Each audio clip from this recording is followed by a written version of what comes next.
యేసుక్రీస్తు నామములో మీ అందరికీ శుభములు తెలియపరుస్తున్నాను. Praise the Lord. How are you? మీరందరూ ఎలా ఉన్నారండి? బాగున్నారా? మీకు ఏమైనా కష్టాలు, సోదరులు, ఇరుకులు ఉంటే దేవుని మీద ఆ భారాన్ని మోపండి. మీరు మరి దాన్ని పట్టుకొని వేలాడవద్దు. ఎందుకంటే మీరు వేలాడకూడదు. ఆ ప్రాబ్లం నేను తీర్చేస్తానని మీరు ఆ ప్రాబ్లాన్ని పట్టుకోకూడదు. అది ఇంకా పెద్దదైపోతాయి. కనుక మీరందరూ గమనించాలని ప్రభు పేరట మనవి చేస్తున్నాను. అంతేకాదు, ఈరోజు దేవుడు మనకిచ్చిన వాగ్దానం కీర్తన 34, 17, 18. దేవుని బిడ్డలారా, మనకు కలిగే ఇబ్బందులు, శోధనలు, అన్ఎక్స్పెక్టెడ్ థింగ్స్ చాలా ఉంటున్నాయి. అయితే మనము వాటి అన్నిటి నుండి తప్పించబడాలనేది దేవుని యొక్క ఉద్దేశం. ముఖ్యంగా మంత్ర ప్రయోగాలు, చేతబడి శక్తులు, తర్వాత దురాత్మ క్రియలు, దుర్మార్గుల చేతుల నుండి కూడా మనం తప్పించబడాలి. అలా తప్పించబడకపోతే మన జీవితంలో మరి ఎంతో నష్టపోవాల్సి వస్తాయి. ఒక అతను ఎవడో తనకు విరోధి అయిన వ్యక్తిని చంపటానికి కూలి ఇచ్చి వాళ్ళు చంపటానికి డబ్బు ఇస్తే ఆ వ్యక్తి ఆ ఫోటో చూసి పరిగెత్తకుండా వెళ్ళి ఇంకొకరిని చంపేశాడు.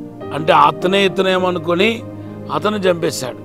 తీరా చూస్తే మరి అమాయకమైన ఏ పాప ఎరగని ఆ వ్యక్తి చంపబడ్డాడు. ఇటువంటి ఎన్నో కార్యాలు మన జీవితంలో జరుగుతున్నాయి. అయితే మనం ఎప్పుడు ఇటువంటి శోధ నుండి, కీడు నుండి, మంత్రప్రయోగాల నుండి ఎప్పుడు తప్పించబడతామంటే, మొదటిగా మనము దేవుని స్వరానికి లోబడినప్పుడనే విషయాన్ని మీ ముందు ఉంచాలని ఆశపడుతున్నాను. మనకు కలిగే విపత్తులు, ప్రమాదాలు, కీడు, తెగులు, శాపం, మంత్రప్రయోగాలు, దుష్టుల చేతులు, వీటన్నిటి నుండి నువ్వు తప్పించబడాలంటే మొదటిగా దేవుని స్వర విని దానికి నువ్వు లోబడితే ఖచ్చితంగా నువ్వు తప్పించబడతావు. చూడండి, యేసును కలుసుకోవటానికి వచ్చిన జ్ఞానులు మరి ఏ రోజు చేతిలో పడకుండా దేవుడు అద్భుతంగా కాపాడాడు. కారణం ఏంటి తెలుసా? వాళ్ళు దేవుని స్వర విని దేవుని మాటకు లోబడ్డారు. మత్తయి సువార్త 2వ అధ్యాయం 12, 13 వచనంలో మనం చూస్తున్నాం. రెండవదిగా కళలు, దర్శనాలు, తర్వాత ఇన్స్పిరేషన్, ప్రేరేపణలు, ఇవన్నీ పరిశుద్ధాత్మ కార్యాలు. మనము పరిశుద్ధాత్మతో అనుసంధానం చేయబడాలి. పరిశుద్ధాత్మతో సవాసం కలిగి ఉండాలి. అప్పుడు మనం ఏం చేస్తామంటే దేవుని స్వరం ఈజీగా మనం వినగలుగుతాం.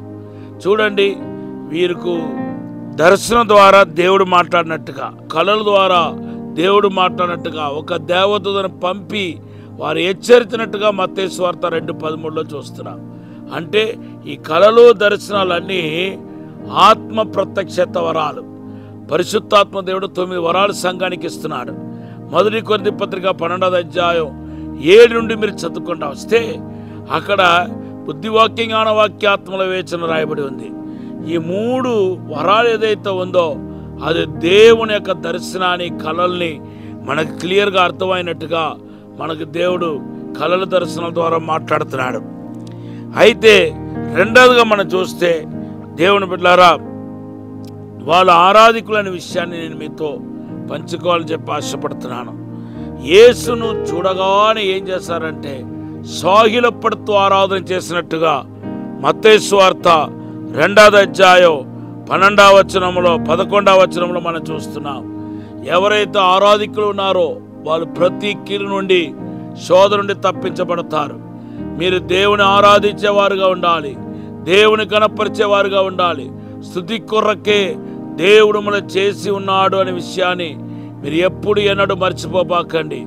దేవుని ఆరాధించటం మీ హక్కు. ప్రతి క్షణము మీరు దేవుని ఆరాధించాలి. చూడండి, కీర్తన 34:1 చదివితే ఎల్లప్పుడూ యెహోవాను స్తుతించదని అంటున్నాడు. ఈ కీర్తన ఎప్పుడు రాశాడు తెలుసా?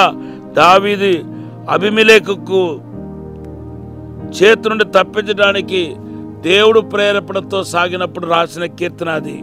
34:1 నేను ఎల్లప్పుడూ యెహోవాను స్తుతించదని అంటున్నాడు. ఆ అనుభవమే ఆయన్ని తప్పించదని మనం చెప్పవచ్చు.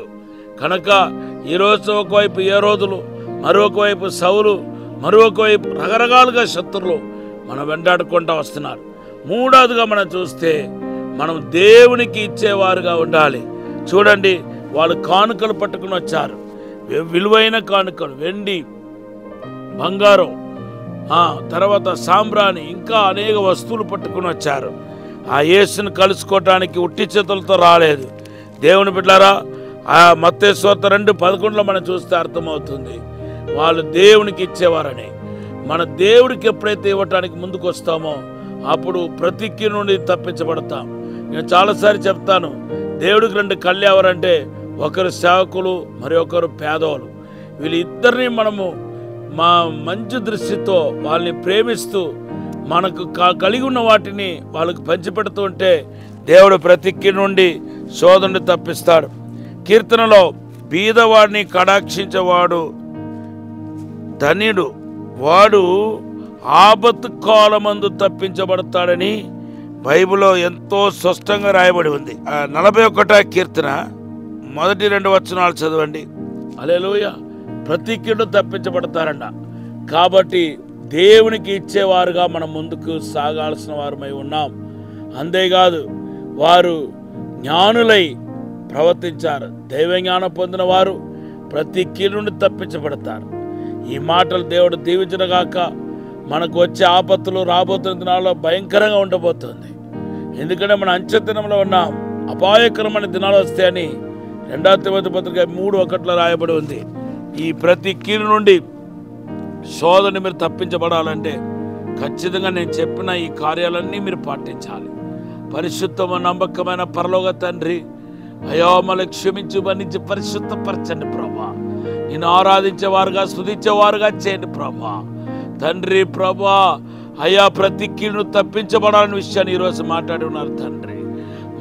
అలా ఉండాలంటే నాయన తండ్రి, నిన్ను ప్రభా వెదికేవారు గాను, నీ మాటకు లోబడేవారు గాను, అయ్యా తండ్రి ప్రభా నిన్ను ఆరాధించేవారు గాను, ప్రభా నీ యొక్క మాటను ప్రభా కైకొంటున్న వారు గాను మమ్మల్ని చేయమని అడుగుతున్నాను తండ్రి. నీకు ఇచ్చేవారుగా చేయమని యేసు నామములో అడిగి వేడుకుంటున్నాము తండ్రి. ఆమేన్. యెషయా గ్రంథం 60 అధ్యాయం 1-3 వచనం ఈ వాగ్దానం.